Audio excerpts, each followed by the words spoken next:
माँ गलत कहती थी जो ये कहती थी कि जेठानी बुरी होती है। देवरानी के आने के बाद कुछ नहीं करती। यहाँ तो मेरी जेठानी ने मेरे लिए कितना कुछ कर रखा है। ये सब देख पूजा काफी खुश होती है और 2 दिन बाद, छोटी बहू, अब तुम भी इस घर की बहू हो, अपनी जेठानी के कामों में थोड़ी मदद करवा दिया करो। क्योंकि सारा काम कथा करती थी इसलिए पूजा कथा के काम में मदद करवाती है। इसी तरह कुछ दिन बीत जाते हैं और एक दिन कूलर की हवा में लिविंग हॉल में बैठकर चाय पी रही अपनी सास और नंद से पूजा कहती है, माँ जी, करिश्मा जेठानी जी कहाँ गई? वो भाभी, बड़ी भाभी का मायका नदी की दूसरी तरफ है और उनकी माँ सब्जियों की खेती करती हैं। अब कटाई होगी तो बस इसीलिए वो अपने मायके गई हैं। 2-3 दिन में आ जाएंगी।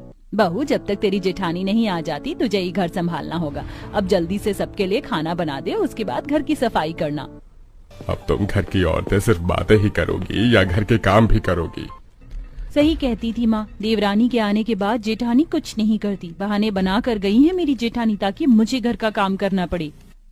मुंह बनाकर पूजा खाना बनाती है और सभी को खाना खिलाकर घर की साफ सफाई करती है। 2 दिनों तक जब घर के सारे काम पूजा को करने पड़ते हैं तो उस गुस्सा बढ़ने लगता है। और एक दिन पूजा अपने कमरे में कूलर की हवा में बैठी अपनी माँ से बात करती है।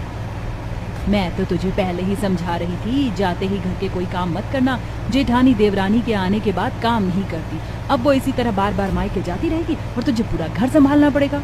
माँ, तुम बिल्कुल सही कह रही थी, पर अब मैं क्या करूँ? अपनी माँ से बात करके पूजा फिर से घर के कामों में लग जाती है और 2-3 दिन बाद कथा सिर पर और हाथ में सब्जी की टोकरी लिए हिलते पुल को पार कर सब्जी लेकर आती है। आ गई बहू। फिर से इतनी सारी सब्जियां लेकर।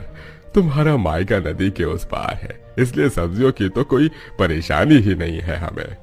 वो सब तो ठीक है जी, पर बहू को तो परेशानी होती है इतना सामान लेकर रस्सी का पुल पार करते हुए। ऐसा क्यों सोचती है माँ जी? मुझे कोई परेशानी नहीं होती। कथा के आते ही पूजा सारा काम कथा के ऊपर छोड़ देती है और एक दिन, छोटी बहू, आज बहुत सारे कपड़े और बर्तन हैं। तुम दोनों देवरानी जेठानी नदी किनारे बैठकर धो लो।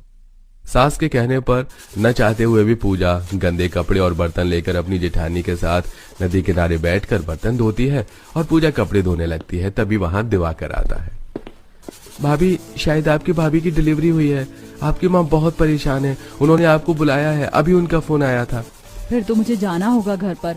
माँ के अलावा और कोई नहीं है भाभी के साथ। पूजा, तुम यहाँ सब संभाल लेना। कथा सारा काम छोड़कर घर में जाती है और अपना सामान लेकर कच्चा पुल को संभल कर पार करते हुए नदी के उस पार उतरती है और अपने मायके चली जाती है।